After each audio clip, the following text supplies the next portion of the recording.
What happened with this? Mossdale Cave Incident. It was June 24th, 1967, and 10 cavers were about to enter Yo, cavers and spelunkers, you guys are crazy. I ain't gonna lie, I'm sorry to the white people in the chat, but that's some white people shit on God.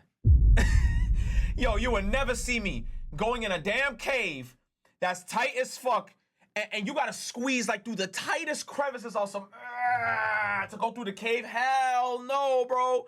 Hell no. I'm Mossdale Cavern scared, to help clear. bro. I'm scared shitless of just the concept of going in that shit. Yo, I used to watch some videos on TikToks where I would see these white girls crawling out this like tight ass cave, and they gotta suck in their whole stomach and like get their whole diaphragm in, and they gotta like contort their bodies just so they could go down these small crevices. I'm like, I'm not doing that.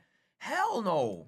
Clear some of the deeper passages and map them out. The No! two leaders of the group had already explored this cave before, which reassured everyone else. This particular cavern was known for its tight spaces and the very few areas where a person could fully stand. After a few hours inside, 4 of the cavers realized how difficult the cave actually was and decided to return to the surface. They noticed a cloudy sky, but nothing seemed out of the ordinary. The remaining cavers continued their descent until they reached the far marathon passage, which measured only 18 inches by 12 inches, with a small stream of water flowing along the bottom. No! Everything seemed to be going well, and the group on the surface soon noticed that it had started raining, so they took cover. Initially, the rain did not seem concerning, but the cavers inside began to notice rising water levels. When the water became Oh my God, dude.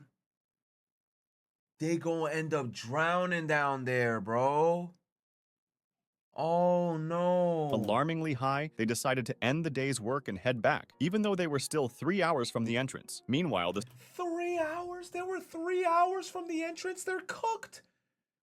They're never getting out. I was thinking maybe they, maybe a 5-10 minutes. They're 3 hours from the entrance. GG's. surface group spotted something terrifying. A lake of water had formed around the cave's entrance. The cavers inside had no idea how much water was about to flood the cave. The surface group ran to get help, while the cavers frantically tried to reach higher chambers. However, the water continued to rise, pressing toward their faces. Rescuers and hundreds of volunteers worked tirelessly, pumping water out of the cave and pumping oxygen inside, hoping that the cavers had found a safe chamber. Unfortunately, every one of the cavers drowned. Shaft sinkhole tragedy. Oh my God, they all drowned. A real nigger like me would enter that cave with dynamite and blow that shit up to cave myself in. Shut up, bro. What the hell? You gonna go down there with 2 sticks, like 2 sticks of TNT, like you're a Looney Tunes character, and just gonna light a match. Blow up the whole cave yourself in. Come on, man. Oh, man. Thank you, It was Electric. May 28th, 1973, and a group of 9 diving experts had planned a dive at Mount Gambier's shaft sinkhole. This sinkhole had a unique feature. There was only a tiny opening leading to a cave with a lake 20 feet below. From this opening, a beam of light went down into the cave and onto the lake, which was extremely They tried to helpful pull for a the divers' Terraria and orientation. ended up getting shafted. They tried to pull a Terraria. Oh, man. They got shafted.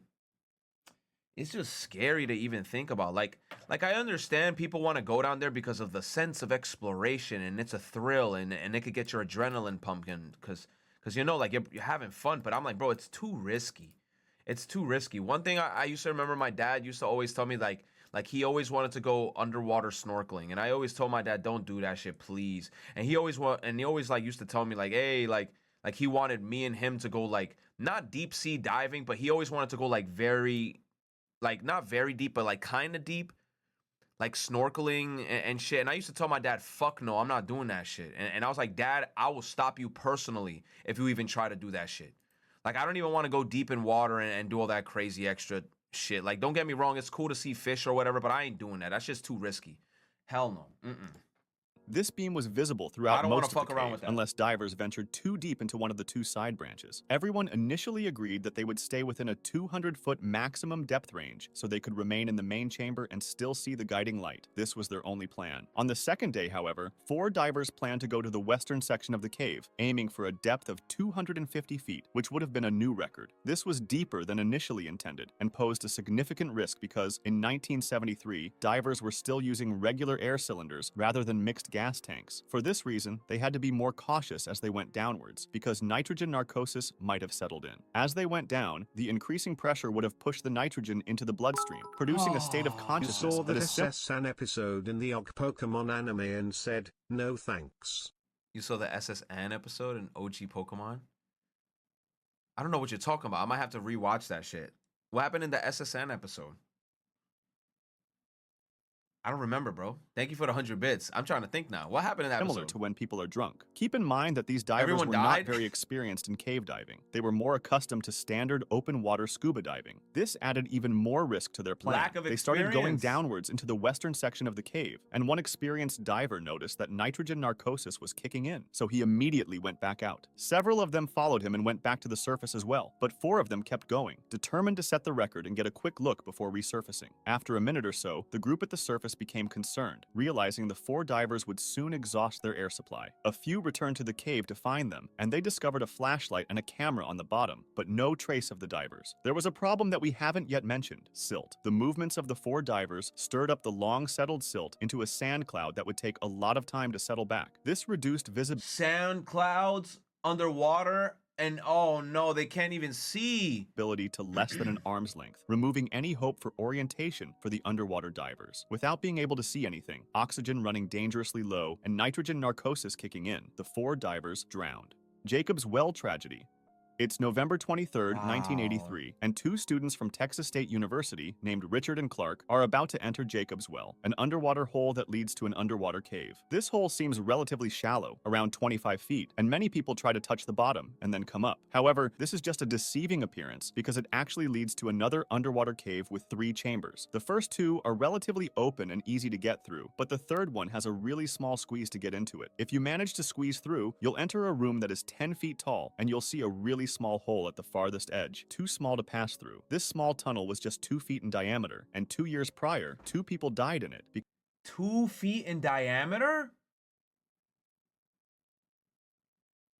Bro, do y'all know how small 2 feet in diameter is, bro?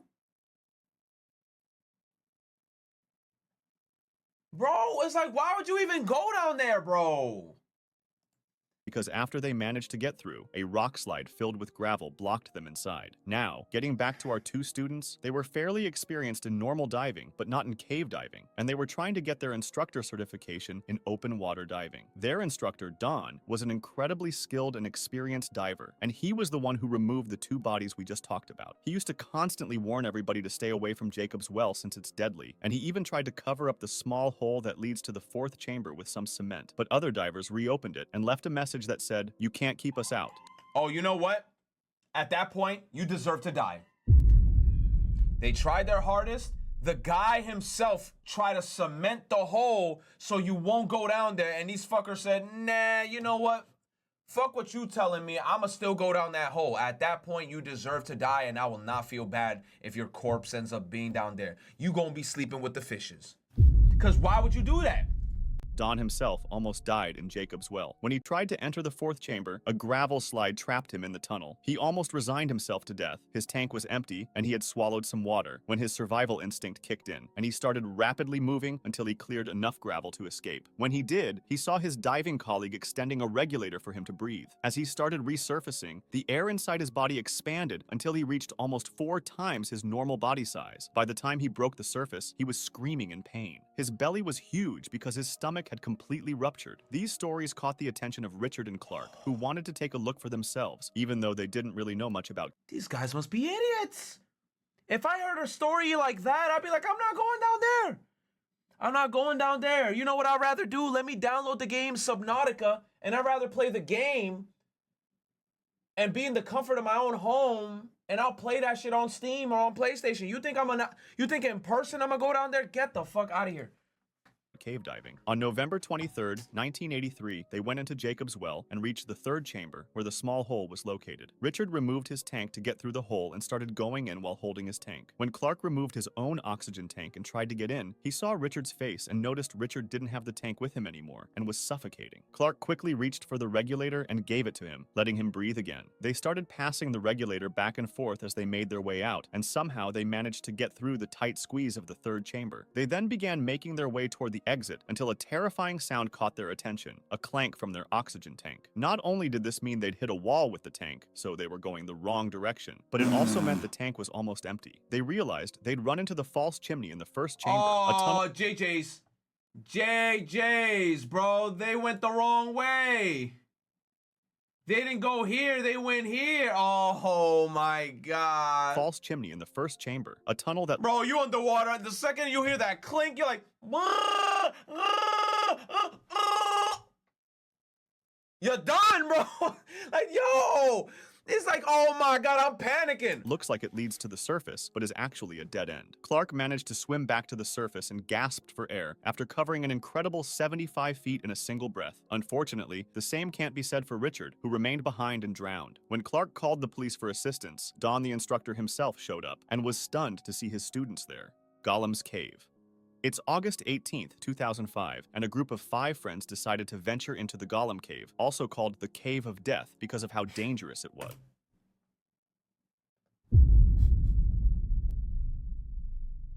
The Cave of Death.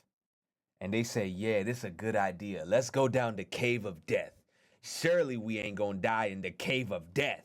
They reached the entrance at 3 a.m., and one of the friends decided to wait for the others outside. They encountered their first problem when actually trying to get in, as they had to crawl through a small pool of water. After that, there was a fork going left and right, and they chose left, which led them to another small pool of water. This seemingly innocent pool, however, actually led to another section of the cave through an underwater tunnel. The tunnel itself was really small, just 3 to 4 feet in diameter, and to get through it, you had to be completely submerged. This meant only one person at a time could go in, and they had to swim about 15 feet. One by one, they started plunging into the pool. Which, realistically speaking, is not that far. 15 feet, you know, that's kind of like you go in, you give a nice push, and you just, you know? That's not too bad. Pool of water to reach the other side of the cave, and once they made it, they discovered a section with about 3 feet of airspace. From the perspective of the friend who stayed outside, there was no sound or light coming from inside the cave, and after a while he started to get worried. He went into the cave himself, but heard no noises and saw no lights. Not sure what to do, he first called some friends who had experience with caving, and then called the police. He couldn't have imagined what was happening inside. The 4 friends who went in probably realized that the 3 feet of airspace they'd reached had bad air, which is a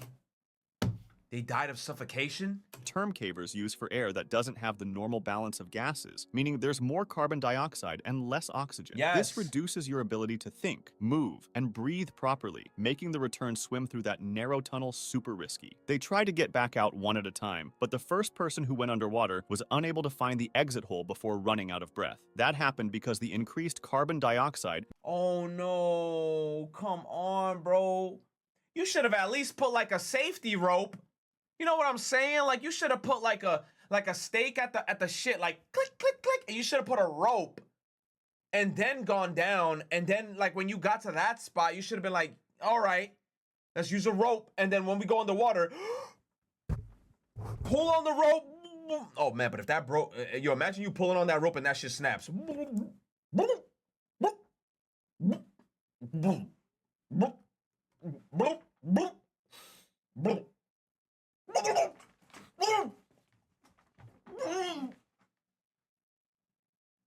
Bro, what do? You said you should have gone in the first place. They should have just not have gone, period. I don't know what the fuck is wrong with these people. messed with her ability to hold her breath and think clearly. After 30 to 60 seconds, the second person went in and found the first one, and so on, until all of them got stuck in the Oh no. tunnel. The police arrived and tried to pump in oxygen and pump out water, while family and friends waited anxiously outside the cave. Unfortunately, it was all in vain. The bodies were later recovered, and the cave was eventually closed off with cement.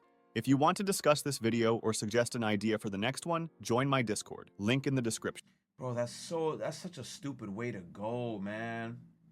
That's such a stupid way to go. That's such a stupid way to go. Voice recording for Spider-Man Beyond the Spider-Verse still hasn't started. Oh, we ain't seen that movie for years, bro. That movie we're not gonna see that shit for years.